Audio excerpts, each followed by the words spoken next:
우리가 새해 살아갈 때 필요한 모든 것 주장하시는 그 새해 주관자와 소통하는 통로는, 소통하는 창구는 여러분의 속사람입니다. 여러분의 속사람은 센스가 있는 것 같아요? 좀 둔한 것 같아요? 어떤 분 보면 센스 있는 분이 있고, 어떤 분은 참 둔해가지고 사오정 같은 분이 사실 계셔요. 분명한 것은 우리가 영적으로 좀 센스 있으면 세상 살아가는 게 사실 그만큼 편하고, 그리고 주의 은총을 입는 데 도움이 됩니다. 질문 하나 드릴게요. 대한민국 최고 실세와 여러분 사이가 좋다, 여러분하고 사이가 막역하다, 좋아요, 나빠요? 뭐 나쁠 거 없겠죠?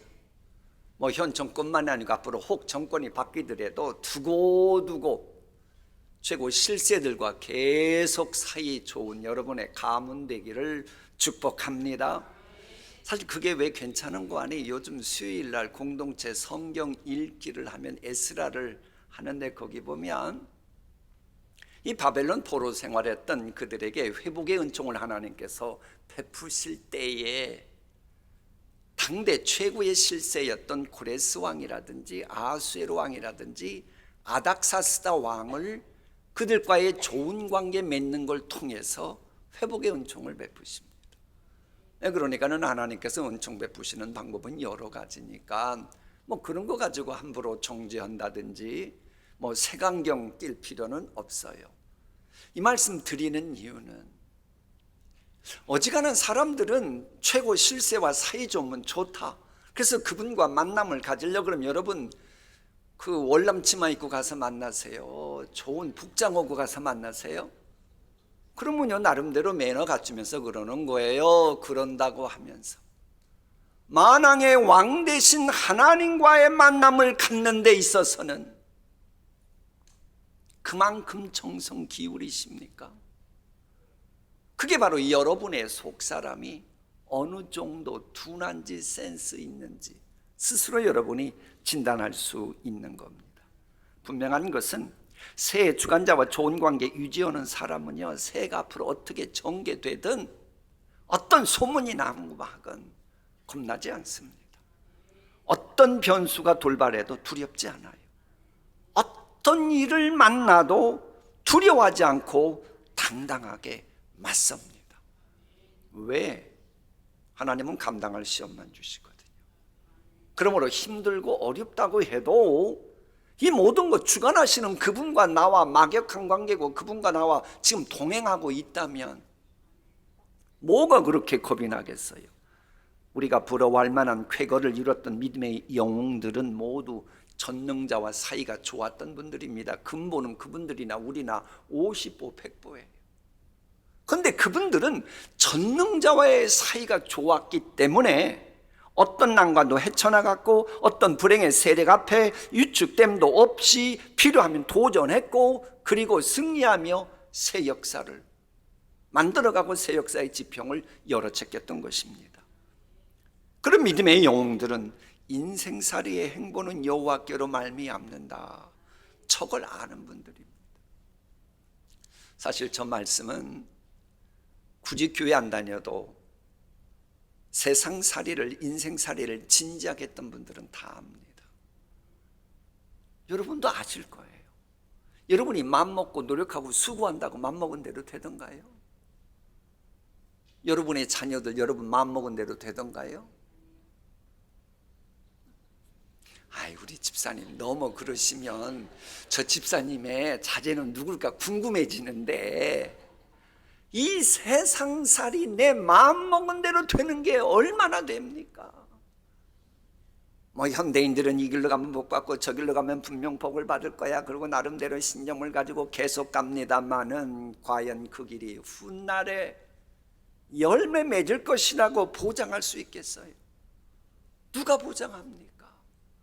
이게 바로 인간의 실존입니다. 우리 인간은 무엇이 우리에게 최선인지 알 수 없습니다. 그저 이 세상 살아가면서 내가 잊지 말아야 될 거, 내가 모르는 내 마음까지 다 아시고 영원한 독생자 예수 그리스도 죽게 하시면서까지 날 사랑하신, 그러면서 모든 걸 주장하시는 그 전능자 하나님과 화목하는 것이야말로, 그래서 금생과 내세까지도 영원토록 후회하지 않는 가장 지혜로운 선택인 겁니다. 자, 그러면 우리가 하나님과 좋은 관계 유지하기 위해서 어떻게 해야 됩니까? 무엇보다도 피조물인 내가 창조주 하나님과 화목하기 위해서 하나님 앞에 나아가는 겸손이 있어야 합니다. 피조물 우리가 창조주 하나님의 자녀 되도록 하기까지 다리를 놓았던 우리 예수님도 얼마나 겸손하셨습니까? 그럼 그 예수님의 지처라면 우리도 당연히 겸손해야지요. 어떻게 겸손해야 되냐? 본문이죠. 6절 상반절. 오라. 우리가 고개를 뻣뻣이 들고 그러지 말고 하나님 앞에 나아갈 때는 굽혀 경배하며, 우리가 새 주관자와 좋은 관계 유지하려고 그러면 기본적으로 우리의 실존을 인정하고 그분의 은총을 사모하는 겸손이 있어야 됩니다. 근데 여러분, 저기에서 오라라고 하는 저 단어가 본문 앞 1절에도 나와요.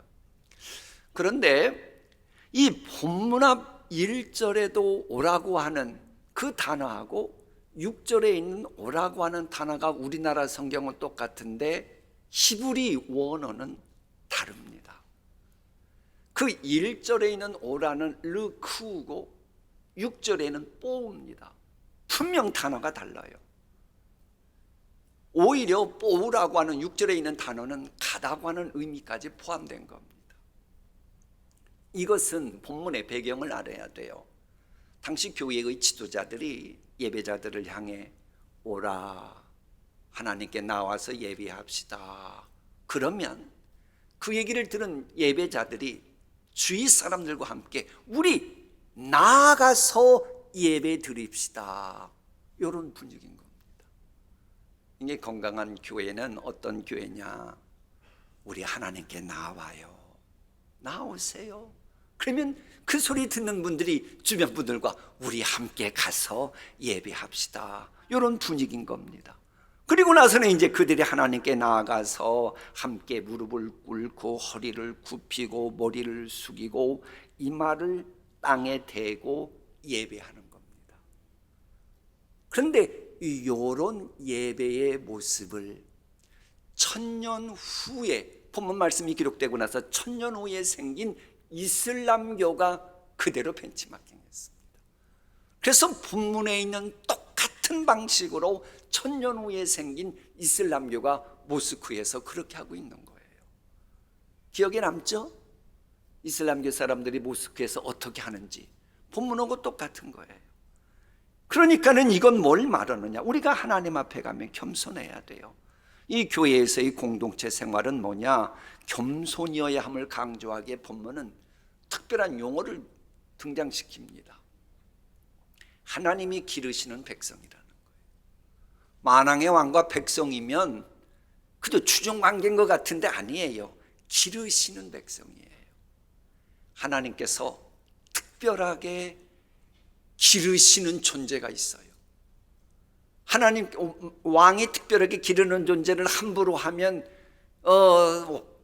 왕의 마음이 불편할까요? 그냥 괜찮을까요?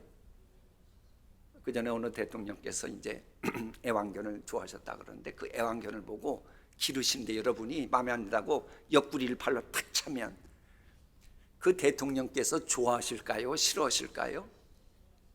하나님이 그러시는 겁니다.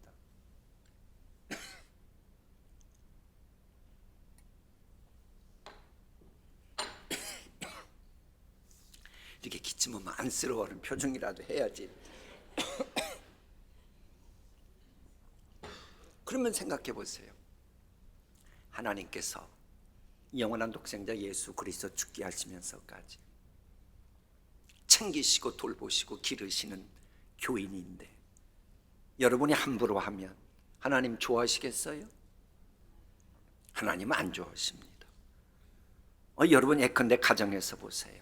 좀 못났다고, 공부 못했다고, 가난하다고, 너는 우리 집 자식 자격이 없어, 당신 같은 언니가 무슨 우리 언니야? 창피하게. 이렇게 말하는 교만하고 오만 방자한 사람은 불효자식인 거예요. 가족은 사람 외모로 보는 거 아닙니다. 가족은 함께 가야 되는 거예요. 교회에서도 그래야 되는 겁니다. 이 본래 여기서 기르시는 백성이라고 하는 것은 가족 개념이에요. 왜 이스라엘이라고 하는 공동체는 혈연 공동체입니다. 이 야곱의 피로 말미암은 공동체잖아요. 한마디로 말해서 혈연 공동체의 근간은 가족 개념인 겁니다. 그렇다면 우리도 마찬가지예요. 우리가 누굽니까? 예수 그리스도의 보혈로 말미암은 하나님의 가족들 아닙니까? 그럼 우리 서로를 대할 때도 외모 보지 말고 가족으로 봐야 돼요. 그게 성경적으로 맞아요. 그럴 때 형제가 연합하여 어찌 동감이 어찌 그리 선하고 아름다운 거고 하나님이 감격하시는 겁니다. 그래서 질문합니다. 우리 교회 장로님들이 여러분 가족처럼 보입니까? 안 보입니까? 왜 대답을 해야지 그냥 웃고 넘어가요? 우리 교회 권사님들, 안수 집사님들, 집사님들이 여러분 가족처럼 보여야 합니다. 우리 어린이들이 그렇게 보여야 합니다. 교육자도 가족처럼 보입니까? 그게 성경적으로 맞는 거예요. 그렇게 할 때에 하나님께서는 기르시는 백성으로 돌보시는 양으로 생각하시고 새 주관자께서 음성을 들려주시는 겁니다. 아니 나의 정과 욕을 십자가 못 박아보세요. 왜 교인들끼리 가족처럼 못 보겠습니까? 자꾸 내 정과 욕을 십자가에 박지 못하니까 외모로 봐가지고 그 사람 뭐가 어떻고 이거에 따라서 뭐 가까이 지내려다 말다 뭐 이러는 거 아닙니까? 정과 욕을 십자가에 못 박아 보십시오. 그럼 그때부터 떨기나무 아래 섰던 그 호렙산의 모세처럼 이제 하나님과의 관계가 갑자기 더 깊어지는 겁니다. 나 자신의 정과 욕 십자가 못 박아보세요. 깜깜한 방에 누웠던 사무엘이 더 하나님과의 본격적인 관계 맺었던 것처럼 그렇게 되는 겁니다. 이렇게 하나님과의 관계가 더욱 깊어져 가면 전능자와 관계가 깊어져 가는 사람 세상이 어떻게 감당하겠어요? 이런 사람은 여러분 주위에 아무리 어둠의 세력이 몰려와도 그것들이 여러분 감당 못합니다. 모든 환경까지 주장하시는 그분과 깊은 관계에 있는데 감히 누가 건드리겠어요? 진실로 새 주관자와의 좋은 관계 유지하기 위해서라도 겸손해야 돼요. 그런데 예배 자세가 뭐예요? 무릎을 꿇고 허리를 굽히고 머리를 숙이고 이마를 땅에 대고, 이게 예배의 자세인데 오해하지 마십시오. 이렇게 신령과 진정으로 예배드려야 되는데 이런저런 이유로 교회 나오지도 않고 침대에서 혹은 복장을 대충하고 예배드린다면 주님이 받아주실까요? 이건 하나님만이 아시고 대답할 내용입니다만은, 물론 하나님은 사람을 외모로 보시지 않아요. 그러나 적어도 아까 우리가 말했던 것처럼 이 나라 최고 실세 만날 때 우리가 극진한 나름대로의 모습과 나름대로 존경하는 태도로 만나는 것처럼 하나님을 만날 때도 이렇게 신령과 진정으로 이런 정성 들이는 모습을 보고 예배를 드려야지. 그저 편의 위주로 드리는 예배다. 나를 위해 죽으시고 나를 위해 부활하시고 나를 위해 지금도 중보기도 하시는 그 주님이 부활하신 주일에 제일 존경하는 자세로 교회 현장에 와서 예배드리는 게 더 바람직하지 않을까요? 얼마 전에 우리 행정목사님 보고 코로나가 이제 끝나고 나서 2022년 1월부터 지난 주일까지 한번 교회 현장 예배 나온 통계를 한번 좀 그려달라고 부탁을 했어요. 약간의 높낮이가 뭐 올라갔다 내려갔다 합니다만은 저게 지금 우리 교회 출석률이 계속 상승 곡선 걷고 있는 저런 모습입니다. 왜 다른 분들은 별로 좋아하지도 않아.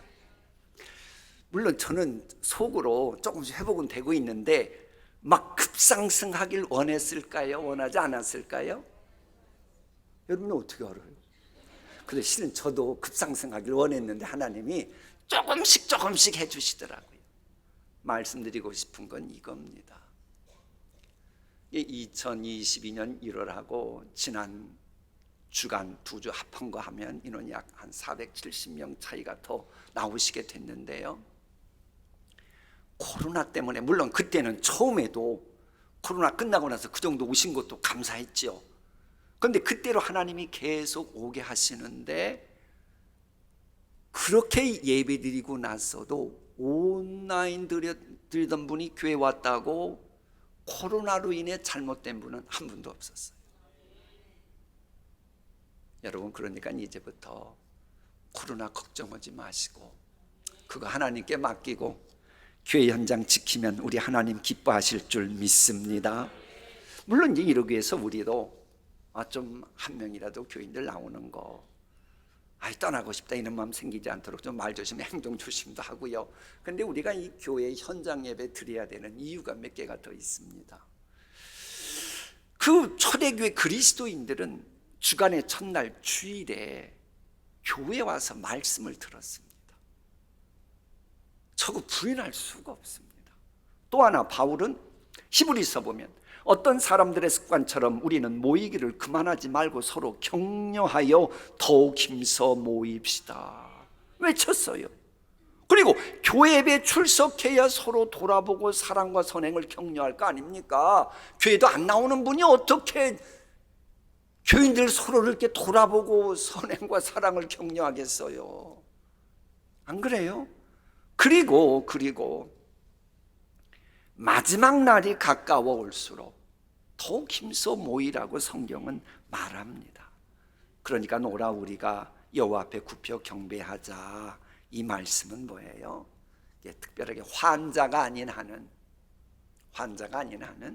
환자는 온라인 예배 드리시기에, 마침 온라인 예배도 하나님이 코로나 사태 통해서 이런 좋은 아이디어 주셨으니까 활용해서 예배 드리면 되고요. 그렇지 않는 한은 오라 가자 이러면서 교회가 함께 모여 하나님께 경배 드릴 때 하나님 기뻐하시는, 해서 하나님과 좋은 관계 되는 교회가 될 줄 믿습니다. 둘째로, 하나님과 화목하기 위해서는 새 주관자의 음성을 들어야 합니다. 여러분, 교회에 오셨을 때 새 주관자의 음성을 들으러 오십니까? 아니면 여러분 소리를 남한테 들려주려고 나오십니까? 주의 음성 들으려고 나오시잖아요. 이것을 우리는 잊으면 안 됩니다. 대저천은 우리 하나님이시요 우리는 그의 기르시는 백성이며 그 손의 양이라. 너희가 오늘날 뭐하기를 원하노라? 이 새 주관자의 음성을 듣고 순종하는 사람은 실제로 그런 분이 새해의 마지막 날에 미소 짓는 승자가 될 수밖에 없습니다. 비슷한 말씀 볼까요? 우리도 지금 새해를 향해, 약속의 산지를 향해 나아가는데, 성경에 보면 약속의 산지를 향해 나아가는 여호수아에게 하나님이 주신 말씀이 저거예요. 너는 그들의 말 뒷발에 힘줄을 끊고, 당시 야소랑 하빈을 비롯해서 그 사람들이 가나안 족속 여러 족속이 함께 동맹을 해가지고 공격을 해왔습니다. 그때 하나님께서 여호수아 보고 내가 너와 함께하니 네가 승리할 거다. 승리하고 났을 때 그들에게 있는 말, 전리품인 말, 그것의 뒷발의 힘줄을 끊어버리고 그들의 병거를 불사르라 하시니라. 저게 왜 저렇겠어요? 아니 말로 이제 전쟁할 일이 많은데, 이 전리품이고 하나님이 만드신 전리품인데 내가 갖고 있어야지 해도 문제될 거 없어요. 경우에는 또 그렇게 해도 돼요. 성경에 보면 그런 케이스도 있어요. 다만 저 때는 왜 그랬냐? 지금 인간이 감당할 수 없는 새로운 역사를 써내려가는데 전리품이 있다고 그걸 자꾸 의지하면, 하나님보다 그거 의지하면 하나님의 계획이 완전히 깨지는 거예요. 그래서 하나님만 의지하라고 그런 겁니다. 여러분도 새해 살아가시는 동안 하나님만 의지해야 되는데 하나님 의지하지 않고 다른 걸 더 의지하게 만드는 거 있으면 과감히 끊어버리시기 바랍니다. 신앙생활은 뭐냐? 하나님 의지하는 거예요. 아니, 나를 십자가에 못 박고 나서부터 신앙생활 시작하는 거 아닙니까? 시편 본문도 그래요. 하나님만 의지하라는 거예요. 그러니까 본문의 배경을 보면 이제 바벨론 포로에서 그들이 돌아오고 회복의 은총을 입는데 너희들이 이제 잊지 말아야 될 게 있다. 왜 너희들이 왜 바벨론 포로 생활을 했는지 그 원인을 알으라는 거예요. 그 배경 속에 본문이 나오는 겁니다. 아니 말로 이 다윗과 또한 솔로몬 때 그렇게 당당했던 공동체가 어떻게 별 볼 일 없었던 그런 갈대아인들에게 나라가 망해가지고 포로 생활했냐. 원인을 생각하라는 거예요. 그건 하나님 의지하지 않고 자꾸 물질의 맛을 들려가지고 바알, 아세라 더 믿고 그러다가 하나님 심판받았다는 거예요. 하나님이 심판받으니 어떻게 돼요? 그렇게 좋아 보이던 물질 때문에 이 사람들이 인간 대접을 받지 못하고 맙니다. 하나님보다 더 사랑하던 친구가 갑자기 생각만 해도 소름 끼치는 원수가 되어버립니다. 하나님보다 사랑했던 것이 한때는 그렇게도 좋았는데 언제부턴가 진절머리가 나는 고통거리가 되고 처참한 고통을 안겨준 거예요. 왜? 하나님이 심판하시면 가장 무서운 심판이 내비놔두는 거거든요. 너 하고 싶은 대로 하라. 하고 싶은 대로 하라 그러니까 인간의 죄성이 꿈틀거리니까 예수님 말씀하신 대로 막 가족도 원수가 되는 거예요. 그런 가정이 있잖아요. 죄성 정리 못하면 가족도 원수 되는 겁니다. 이런 지경이 된 거예요. 모든 게 뒤죽박죽 된 겁니다.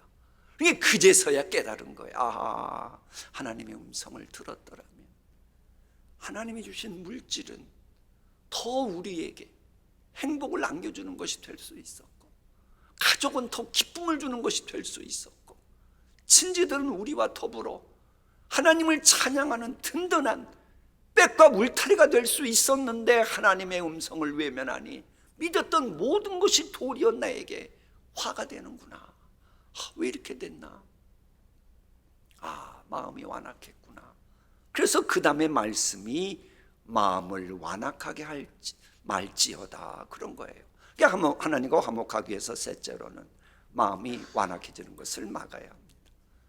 너희는 무리바에서와 같이 또 광야의 마사에서 지냈던 날과 같이 너희 마음을 완악하게 하지 말지어다.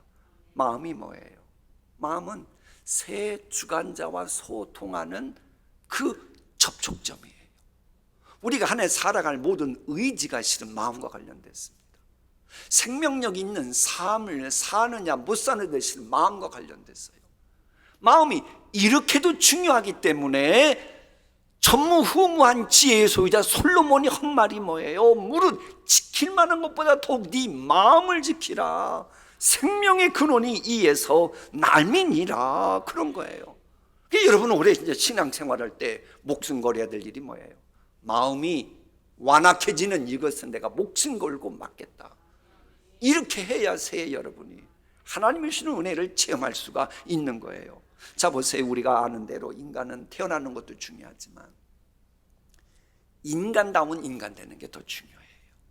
그래서 인간다운 인간이 되기 위해 배워야 되는 거예요. 인간이 인간답게 되기 위해 배우는 것을 포기하기 문제가 되는 거 아닙니까? 우리 하나님의 자녀 되는 것도 그래요. 하나님의 자녀 되는 것 중요하지만 이 세상에서 예수 그리스도의 보혈은총을 입은 자로서 하나님의 자녀답게 사는 게 중요해요. 하나님의 자녀답게 살기 위해서 배울 건 배워야 되는 겁니다. 오죽하면 바울 같은 영성의 대가도 내가 복음을 전파하는데 전파한 후에 마음이 완악하여져서 버림을 받을까 두렵다.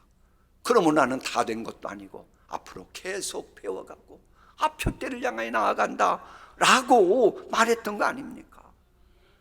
우리가 하나님의 자녀다운 사람으로 변화되는 것만큼 하나님이 주시는 복을 소화시키는 거예요.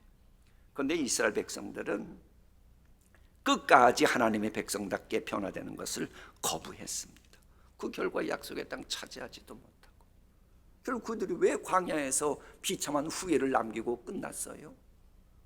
여러 이유 되는데 본문은 간단하다는 거예요. 마음이 완악해서 그랬다는 거예요. 마음이 완악한 이들은 사실 은혜 체험 못했던 게 아닙니다.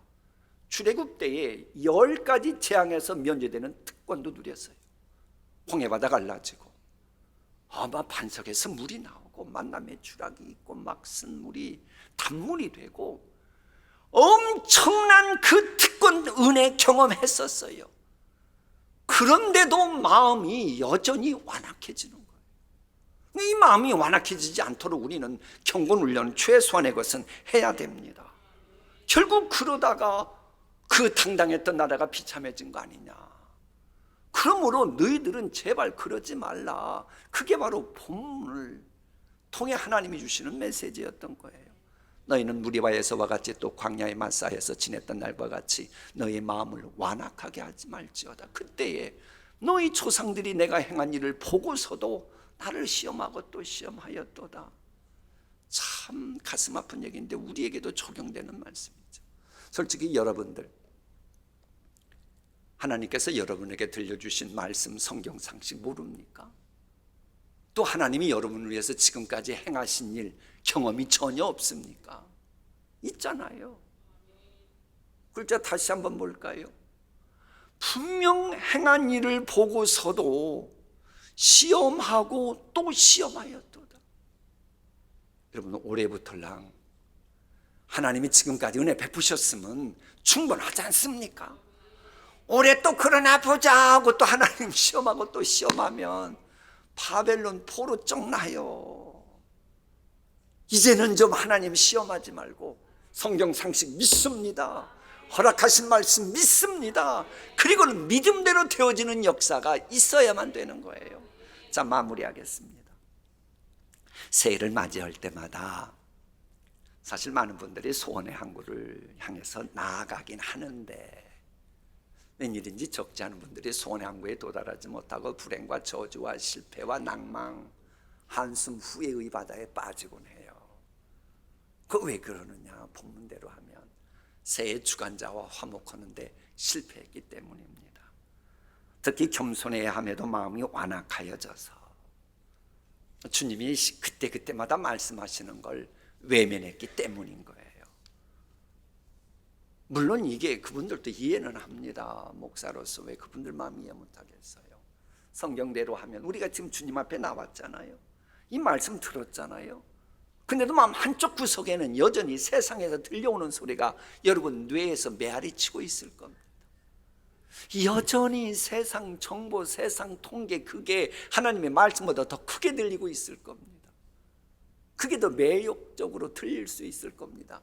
그러면 마음은 계속 완악해지는 거예요. 그런데 바꿔 말하면 아무리 매혹적이라고 해도 하나님의 음성이 크게 들릴 수 있다면 그런 분은 소원의 항구에 가는 동안 내내 불행의 바다에 빠지는 일은 영원토록 생기지 않아요. 다시 말합니다. 감당할 시험만 주시기 때문에 내가 생각지도 못했던 어려운 일이 내 앞에 닥쳐와도 주의 음성 듣는 사람은 얼마든지 헤쳐나가고 오히려 이 풍랑인연하여서 더 빨리 가는 그 역사에 임하는 거예요. 이걸 알려주는 담겨있는 이야기가 있어요. 고대 그리스인들은 그랬답니다. 이 바다를 항해하는 선원들이 가장 무서워했던 것은 세이렌이라고 하는 바다 요정의 노래소리였대요. 이게 막 멀쩡하게 맨정신 가지고 막 소원의 항구로 나아가자 그러다가도 세이렌의 그 노래소리 들으면 갑자기 어떤 일 멈추고 정신이 나가가지고 물속으로 빠져 들어간다는 거예요. 그런데 메이드 인 동신, 메이드 인 뭐라고요? 메이드 인 동신 마크가 찍혔는지 아르고라고 하는 배 오르페우스가 함께 탔습니다. 그런데 선원들이 바다에 빠져들어가는 비극이 일어나지 않는 거예요. 왜 그랬냐? 오르페우스의 노래소리가 세이렌의 노래소리보다 더 크게 들렸으니까.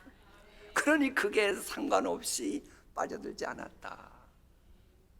우리의 신앙 이야기 하려고 그러는 겁니다. 소원의 항구를 향해 출발한 여러분, 세상에서 여러분에게 이 소리 저 소리가 막 확성기처럼 크게 들리고 그래도 아무리 매혹적이라고 해도 날 기르시는 목자, 죽기까지 날 사랑하시고 세면의 음성까지 들어주시는, 내 형편을 다 아시고 지금도 중보기도 하시는 그 주님의 소리가 들려봐요. 미혹당하지 않습니다.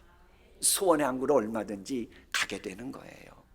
저희가 평온함을 인하여 사탄 마귀는 우는 사자처럼 나를 삼키려고 하고 있는 거 분명 맞아요. 주변에 있어요. 그래도 목자 대신 내가 주님 품 안에 있으니 마음의 평안함을 느끼는 거예요. 그래, 평안함을 인하여 기뻐하는 중에 여호와께서 통신교회 교인들을 소원의 항구로 인도하시는도다. 기도하시겠습니다.